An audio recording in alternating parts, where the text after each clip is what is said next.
உண்மையை சொல்லி நன்மையை செய்தால் உலகம் உன்னிடம் மயங்கும். நிலை உயரும் போது பணிவு கொண்டால் உயிர்கள் உன்னை வணங்கும்.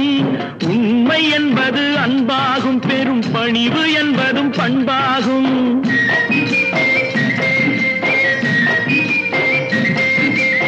உண்மை என்பது அன்பாகும், பெரும் பணிவு என்பது பண்பாகும். இந்த 4 கட்டளை அறிந்த மனதில் எல்லா நன்மையும் உண்டாகும், எல்லா நன்மையும் உண்டாகும். 6 மனமே 6 அந்த ஆண்டவன் கட்டளை 6.